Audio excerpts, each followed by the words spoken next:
دوستو، آپ کو یاد ہوگا کہ 2010 میں پاکستان کو ایک بڑے ہی بھیانک سیلاب کا سامنا تھا۔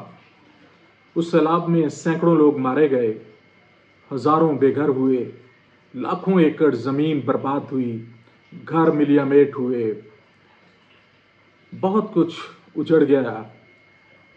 اس دوران بی بی سی نے وسعت اللہ خان صاحب، ہمارے ہر دل عزیز قلمکار اور بی بی سی کے نمائندہ بھی تھے، ان کو پاکستان میں مختلف جگہوں پر بھجوایا۔ وسعت صاحب نے 70 دن کا سفر کیا اور اس سیلاب کو اپنی آنکھوں سے دیکھا۔ اور اس دوران وہ رپورٹنگ تو کرتے رہے، ساتھ ساتھ اپنی ایک ڈائری بھی مرتب کرتے رہے۔ وہ ڈائری بعد میں جامعہ کراچی نے سیلاب ڈائری کے نام سے شائع کی۔ یہ وہ کتاب ہے۔ تو یہ ڈائری نایاب تھی اور ملتی نہیں تھی۔ میں نے بڑی توقع اور خواہش کے بعد اس کتاب کو حاصل کیا۔ میری یہ خواہش بھی تھی کہ اس وقت اس پر ویلاگ کروں گا تاکہ دوسرے محبان وسعت اللہ خان بھی ان سے اصرار کریں کہ اس کتاب کو جلد دوبارہ شائع کروائیں۔ فراز نے ایک دفعہ کہا تھا کہ نہ ہمارے حالات پرانے ہوتے ہیں، نہ ہماری نظمیں۔ کوئی 12 سال بعد پاکستان کو آج پھر ویسے ہی ایک سیلاب کا سامنا ہے جو آبادیوں کو ملیا میٹ کر رہا ہے۔ خاک میں لتھڑے ہوئے اور گارے میں نہلائے ہوئے لاشیں ہیں جن کی تصویریں سوشل میڈیا پر وائرل ہیں، آپ تک پہنچ رہی ہوں گی، اور وسعت اللہ خان کی کتاب کا لفظ لفظ ایک دفعہ پھر مجسم ہے۔ بلوچستان کے دور افتادہ ڈیروں کے باسی ہوں، سندھ کے ہاری ہوں یا وسیب کے لوگ، ہر کسی کو کبھی پانی کی کمیابی کا سامنا ہوتا ہے، وہ اس سے مر رہے ہوتے ہیں، اور جب پانی زیادہ آ جاتا ہے تو اس میں ڈوب کے مر جاتے ہیں۔ وسعت نے اس میں شاکر شجاع آبادی کا ایک شعر جو کہ سرائکی میں ہے وہ نوٹ کیا ہے۔ وہ شعر حسب حال ہے۔ شاکر شجاع آبادی کہتے ہیں کہ ڈوئیں مرے ہاں شاکر پانی تو، تکوں ترے مارے ساکوں چھل مارے، کہ ہم دونوں پانی سے ہی مرے ہیں شاکر، تمہیں پیاس نے مارا ہے اور ہمیں موج نے مارا ہے۔ تو یہی حسب حال ہے، آج پھر وہی تباہی ہے جو آج سے 12 سال پہلے تھی۔ اس تباہی کا نقشہ کتاب میں وسعت اللہ خان نے کھینچا ہے۔ وسعت لکھتے ہیں کہ چوراں والے گاؤں میں جا کر محسوس ہوا جیسے دریائے کرم نے آبی ڈیزیکیٹر سے کارپیٹ بمباری کی ہو۔ تیسری مار عیسیٰ خیل کے 3 پہاڑی نالوں نے دی۔ ایک نالا تو پل ہی ساتھ لے گیا، جبکہ چچالی کا نالا جو جولائی کے تیسرے ہفتے تک 100 فٹ کی چوڑائی میں بہہ رہا تھا، اس وقت 2500 فٹ چوڑائی میں دندراتا پھر رہا تھا۔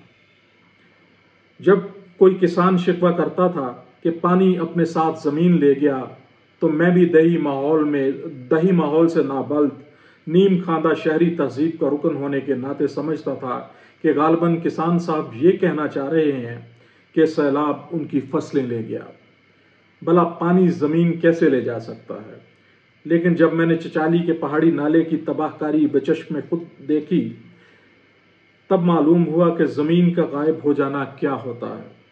100 فٹ چوڑائی میں بہنے والے چچالی نے جب اپنی ذات دکھائی تو دونوں طرف سے 7 فٹ گہرائی تک سینکڑوں کنال زرعی زمین یوں کاٹ کر لے گیا جیسے کسی بڑی تلوار سے دھرتی کا سر قلم کر دیا جائے۔ جب چچالی کی جلادی مار سہنے والے عیسیٰ کھیلوی کسان ایک ساتھ بولنے کی کوشش کر رہے تھے تو میں نے ان سے ایک سے پوچھا کہ آپ کی کتنی زمین ہے؟ کہنے لگا 4 تاریخ کو جب سویا تھا تو 250 کنال تھی، صبح اٹھا تو 150 ہو چکی تھی۔ صرف زمین بہا لے جانے سے پہاڑی نالوں کی حسرتیں پوری نہیں ہوئیں۔ جس کھیت نے ان کے ساتھ جانے سے انکار کیا، اسے سزا کے طور پر ریت کی چادر اڑا دی۔ اس وقت حالت یہ ہے کہ عیسیٰ خیل کی 30% کے لگ بھگ زمین پہاڑی نالوں کی لائی گئی ریت کی 2 سے 3 فٹ تہ کے نیچے دبی ہوئی ہے، بالکل ایسے جیسے ویلن ہیروئن کو کسی سبب اٹھا کر نہیں لے جا سکتا تو تو مزاحمت پر تیش کھا کر منہ پر تکیہ دے کر مار دیتا ہے۔ حکومتیں اور سیاستیں عدالتوں، الیکشن کمیشنوں، بیانات اور الزامات میں گم تھے۔ سوشل میڈیا پر ڈھونڈیا پڑی تو اب کچھ ہلچل ہے۔ اس وقت عوام کا کیا رد عمل تھا؟ یقیناً وہی آج بھی ہے۔ لکھتے ہیں کسی باشندے نے ان سے وسط صاحب سے کہا کہ آپ کہاں سے آ رہے ہیں؟ عیسیٰ کھیل سے۔ آپ تصویریں کھینچتے ہیں؟ جی میں تصویریں کھینچتا ہوں۔ کیا فائدہ اس کا؟ سب تصویریں کھینچ کر چلے جاتے ہیں، صاف پانی پھر بھی نہیں ملتا۔ پھر لکھتے ہیں کچھ دن ہی کی تو بات ہے، موہرے والے کا راستہ پھر زمین سے جڑ جائے گا۔ زمین خشک ہوگی تو لاہور اور اسلام آباد سے مہمان ڈھونے والا کوئی ہیلی کاپٹر بھی اتر ہی جائے گا، لیکن موہرے والا تب تک اپنے پاؤں پر کھڑا ہو چکا ہوگا۔ بڑی شاہراہوں سے پرے رہ جانے والے قصبات کی قسمت ایسی ہی ہوتی ہے۔ پھر کہتے ہیں کہ اور وہ جو ہر دوسرے تیسرے دن جہاز یا ہیلی کاپٹر میں ہمیں اوپر سے تاڑ کر جاتے ہیں، کون ہیں؟ ٹیکس ہمارا جا رہا ہے اور ہوا ان کی ہوا بازیوں کی بند رہی ہے۔ گلوبل وارمنگ اور غیر معمولی بارشیں بھی اس تباہی کا حصہ ہیں، لیکن اس میں کوئی شک نہیں کہ اس میں ہماری حکومتوں کی نااہلی بھی شامل ہے اور ہماری عوام کی بے حسی بھی۔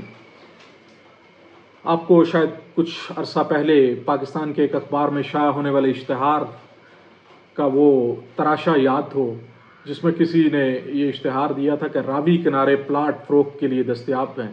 یعنی راوی اتنا سوکھ چکا ہے کہ وہ پلاٹ راوی کے اندر، راوی کی زمین پر وہ سیل کر رہے تھے، اور جب پھر اس طرح کا پانی آتا ہے تو پھر وہ سب کچھ بہا کر لے جاتا ہے۔ وہ آبادیوں کو نہیں چھوڑتا، تو جو اس کی حدود کے اندر ہو ان آبادیوں کو کیسے چھوڑتا ہے۔ لیکن یہ ہمارے عوام ہیں جو ان کو خریدتے بھی ہیں، بیچتے بھی ہیں، اور حکمران ہیں جو آنکھیں بند کر کے آخری تباہی تک بیٹھے رہتے ہیں۔ پھر اگست کا مہینہ آج شروع ہو چکا ہے۔ 14 اگست یعنی یوم آزادی آ رہا ہے۔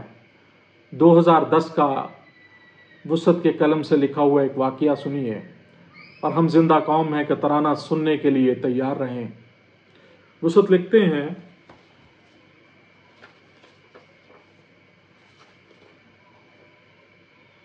چینلز کی سرفنگ کرتے کرتے ایک جگہ میرا ہاتھ اور آنکھیں منجمد ہو گئیں۔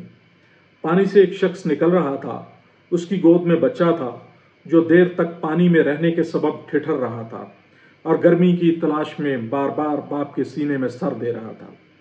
اس حالت میں چینل کا رپورٹر اس شخص سے پوچھ رہا تھا، آج پاکستان کا یوم آزادی ہے، اس خوشی کے موقع پر آپ کیسا محسوس کر رہے ہیں؟ میرے بچوں کو سردی لگ رہی ہے، کوئی کپڑا ہے آپ کے پاس؟ اس جواب کے بعد رپورٹر مائکرو فون اور کیمرہ آس پاس کھڑے دیگر افراد کی جانب مڑ گیا۔ جی آپ کے کیا تاثرات ہیں؟ جی آپ کیا کہتے ہیں؟ جی آپ کو کیا لگ رہا ہے؟ ایک اور چینل پر 4 صدہ کا منظر دکھایا جا رہا ہے۔ سیلابی پانی کے پس منظر میں دیوار کی منڈیر پر 5-6 بچیاں ترتیب سے بٹھائی گئی ہیں۔ انہوں نے معمولی سے کپڑے پہنے ہوئے ہیں، جبکہ اینکر پرسن نے، جو ٹی وی ڈراموں کے ایک معروف نوجوان اداکار ہیں، یوم آزادی کی خوشی میں کمال ڈریسنگ کی ہوئی ہے۔ سر پر کالی مخمل کا ہیٹ، برانڈڈ شرٹ، جینز کی منقش جیکٹ اور بلیک ٹراؤزر۔ ہاں تو بچو، ہمت نہیں ہارنی، عزم سے کام لینا ہے، آزادی کی قدر کرنی ہے۔ قائد اعظم کا فرمان ہے کہ اگر ارادہ ہو تو ہر مصیبت ٹالی جا سکتی ہے۔ کیا آپ میں سے کسی کو ملی نغمہ یاد ہے؟ آپ کو جی ابھی یاد تو نہیں، ہماری کتابوں میں تھا، وہ بھی گھر میں پڑی ہیں، ڈوب گئی۔ تو یہی سیلاب ہے، وہی ہم ہیں، وہی ہماری بے حسی ہے، وہی بد انتظامی ہے، وہی لاشیں ہیں، وہی حالات ہیں جن کا ایک دفعہ پھر اس قوم کو سامنا ہے۔